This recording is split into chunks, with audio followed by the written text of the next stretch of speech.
नमस्कार। Class 12 business study अपना chapter है, chapter number 10 legal provision of contract. देखिए, कॉन्ट्रैक्ट के कुछ लीगल प्रोविजन समझ रहे थे हमने प्रस्ताव, स्वीकृति, अनुबंध करने की क्षमता, स्वतंत्र सहमति, बहुत सारी चीज़ें हमने पहले वाले अलग अलग वीडियो में देख लिए हैं। आज हम बात करते हैं, हमारे पहला आता है उद्देश्य तथा प्रतिफल की वैधता संबंधी वैधानिक नियम।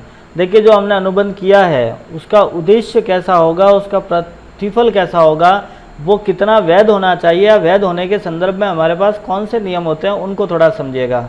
सबसे पहला पॉइंट, फर्स्ट पॉइंट ये आता है कि जब तक आपका अनुबंध का उद्देश्य या प्रतिफल वैधानिक नहीं होगा, वो अनुबंध प्रवर्तनीय नहीं होगा। कहने का मतलब वो राजनियम से प्रवर्तनीय करवाया नहीं जा सकता, वो वैसे ही व्यर्थ हो जाएगा यदि वो वैध नहीं है। तो कुछ ऐसी स्थितियां हैं जब आपका अनुबंध या ठहराव गैर कानूनी माना जाता है, जिसके अंदर सबसे पहला पॉइंट है जब ठहराव राजनियम द्वारा वर्जित हो। ऐसा कोई ठहराव जो राजनियम से वर्जित हो गया, मतलब जब उसे कानून से उसे मान्यता प्राप्त नहीं होती है।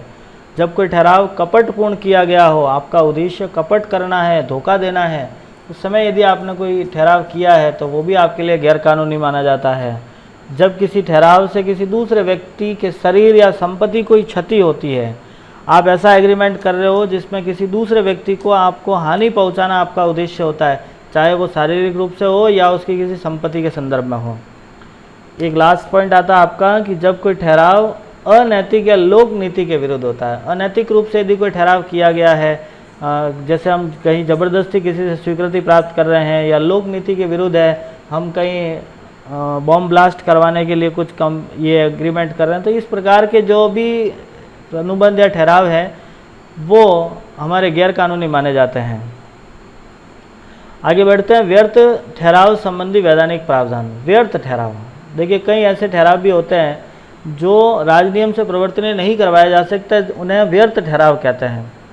ऐसे कौन कौन से ठहराव है जिनको पूर्ण रूप से व्यर्थ घोषित कर दिया गया है, जिसमें सबसे पहला आता है अनुबंध करने के अयोग्य पक्षकार द्वारा किए गए ठहराव। यदि हम किसी ऐसे व्यक्ति के साथ में ठहराव कर रहे हैं जो अनुबंध करने के लिए अयोग्य घोषित है, जिसमें चाहे आपका अवयस्क व्यक्ति हो, अस्वस्थ मस्तिष्क का व्यक्ति है, या राजनियम द्वारा अयोग्य घोषित कोई व्यक्ति है। नेक्स्ट आता है तथ्य संबंधी पारस्परिक गलती के फलस्वरूप किए गए ठहराव। यदि आप किसी गलती के बेस पर, किसी का गलती के कारण आपका ठहराव हुआ है, तो वो भी व्यर्थ घोषित होता है। ऐसे ठहराव जिनका उद्देश्य एवं प्रतिफल अवैधानिक होता है, यदि आपका ठहराव का उद्देश्य या उसका प्रतिफल अवैधानिक है तो वो व्यर्थ ठहराव कहलाएगा। आंशिक अवैध प्रतिफल एवं उद्देश्य वाले ठहराव, यदि कोई ठहराव आंशिक रूप से भी अवैध हैं, पूर्ण रूप से अवैध हैं, तब तो वो व्यर्थ है ही है, साथ में यदि आंशिक रूप से भी है तो भी उसे व्यर्थ ठहराव ही मानते हैं। बिना प्रतिफल के किए गए ठहराव, यदि कोई ठहराव बिना प्रतिफल के किया गया है, बिना प्रतिफल का मतलब उसके कोई कंसिडरेशन नहीं है और हमने कोई ठहराव किया, तो वैसे व्यर्थ माना जाएगा। अवयस्क को छोड़कर किसी भी अविवाहित व्यक्ति के विवाह में रुकावट डालने वाले ठहराव। देखिए, अवयस्क मतलब किसी व्यक्ति ने 18 वर्ष की उम्र पूरी नहीं की है, उसके विवाह के संदर्भ में यदि कोई ठहराव है जब तो वो मान्य है। बाकी 18 वर्ष की उम्र के बाद, लड़का 18, 21 और लड़की 18 वर्ष के बाद यदि उसके बीच किसी प्रकार की रुकावट डालने की कोशिश किए जा रहे हैं, तो उस प्रकार के ठहराव व्यर्थ होते हैं। क्योंकि स्वेच्छा से व्यक्ति कहीं पर भी अपना विवाह कर सकता है, ऐसा कोई रोक टोक नहीं है। किसी व्यापार में रुकावट डालने के ठहराव, कोई व्यापार में आप रुकावट डलवा रहे हो तो वो भी आपका व्यर्थ ठहराव होगा। जब किसी ठहराव का उद्देश्य वैधानिक कार्यवाही में रुकावट डालना होता है, जब कोई वैधानिक कार्यवाही है, चाहे वो किसी भी संदर्भ में क्यों नहीं हो, उसमें यदि आप रुकावट डालने से संबंधित हो तो वो व्यर्थ ठहराव होता है। अनिश्चित अर्थ वाले, मतलब कई ऐसे ठहराव है जिसका अर्थ पहले से निश्चित नहीं है, भ्रामक है, मतलब संदेह किसी में हो जाता है, वो ठहराव व्यर्थ होते हैं। बाजी लगाने के ठहराव व्यर्थ होते हैं। असंभव कार्य करने के व्यवहार व्यर्थ होंगे। नेक्स्ट आता है आपके पास में संयोगिक अनुबंध। देखिए, पहले तो हम बात करते हैं संयोगिक अनुबंध होता क्या है। तो ऐसा अनुबंध जो किसी घटना के घटित होने पर निर्भर करता है, उसे संयोगिक या अवसर कहते हैं। मतलब आपने कोई ऐसा अनुबंध किया है जो किसी घटना के घटित होने पर निर्भर करेगा। जैसे आपने बीमा करवा लिया, बीमा का मतलब था कि यदि नुकसान हुआ तो पैसा मिलेगा, नहीं तो नहीं मिलेगा। तो ये अपने पास में घटना के घटित होने पर निर्भर करते हैं। इन्हें सापेक्ष अनुबंध या शर्त युक्त अनुबंध कहते हैं। देखिए इस अनुबंध के अंदर एक शर्त रखी जाती है, ऐसा हुआ तो होगा, नहीं तो नहीं, इस प्रकार की। ये अनुबंध किसी विशिष्ट अनिश्चित घटना के घटित होने पर या घटित न होने पर निर्भर करते हैं। ये किसी घटना पर डिपेंड करते हैं, वो घटना होगी तो ही आपका ये काम बनेगा। घटना अनुबंध के समपार्श्विक होनी चाहिए, न कि अनुबंध का भाग। जो आपकी घटना है वो अनुबंध की समपार्श्विक का मतलब होता है सहायक क्रिया है, न कि वो एक अनुबंध का भाग मानते हैं। संयोगिक अनुबंध में एक सामान्य अनुबंध के सभी तत्व विद्यमान होते हैं। एक जो आपका कंटीजेंट कॉन्ट्रैक्ट है उसके अंदर जो बाकी के नॉर्मल कॉन्ट्रैक्ट होते हैं उनके जो पॉइंट होते हैं वो सारे इसमें इंक्लूड किए जाते हैं। नेक्स्ट आता है आपका हानि रक्षा या गारंटी तथा बीमा के अनुबंध संयोगिक अनुबंध के श्रेणी में आते हैं। देखिए जो हानि रक्षा के होते हैं, गारंटी का है, जैसे गारंटी का मतलब होता है किसी व्यक्ति ने किसी पर्सन की गारंटी दी है कि यदि ये पैसा नहीं देगा तो मैं दूंगा, और वो वास्तव में पैसा न दे तो उसके लिए दायित्व उत्पन्न हो जाएगा। इस प्रकार के अनुबंध भी इसी के अंदर जोड़े जाते हैं।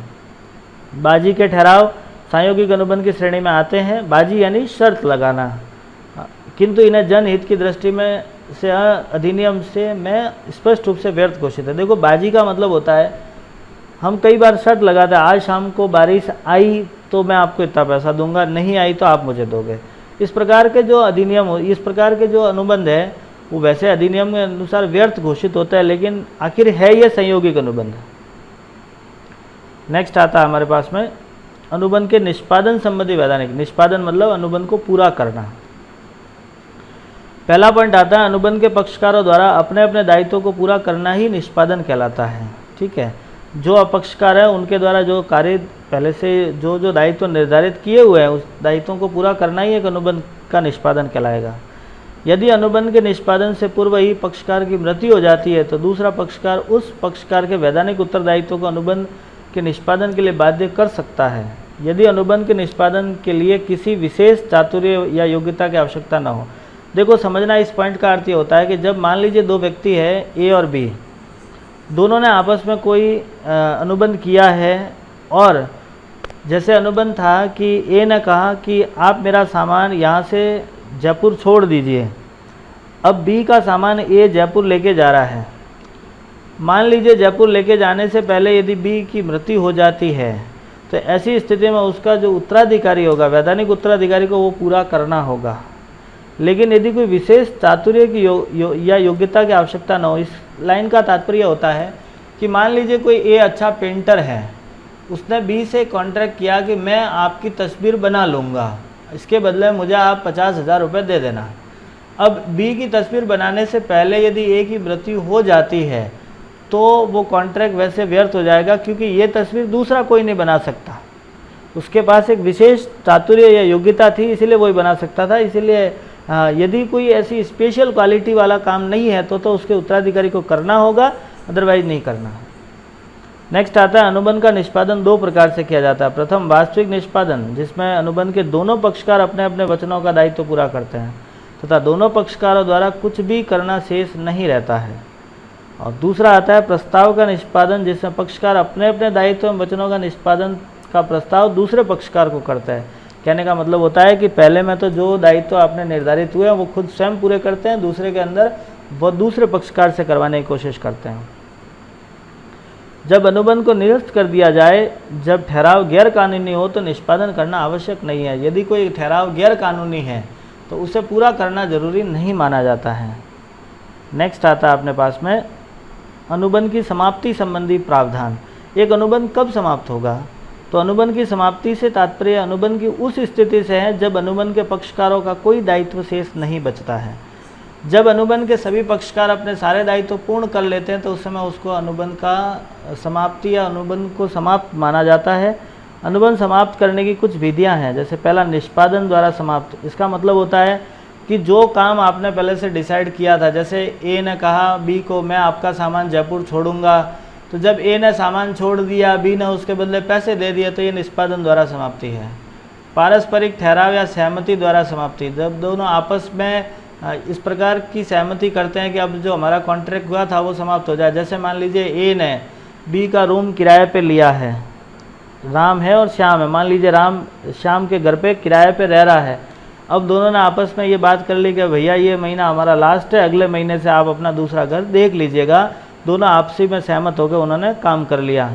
या अवधि समाप्त होने पर, जैसे मान लीजिए आपने कॉन्ट्रैक्ट किया 1 साल तक कि हम 1 साल तक आपका खेत बोएंगे, 1 साल बाद में आपकी खेती आप दूसरों को दे सकते हो। जैसे ही साल पूरा होगा आपकी खेती दूसरों को दे दी जाती है। राज नियम से प्रभावित होने से अनुबंध की समाप्ति, यदि कोई ऐसा अनुबंध जो राज नियम या कानून के अंतर्गत उसको इफेक्टिव हो जाता है तो वो समाप्त माना जाता है।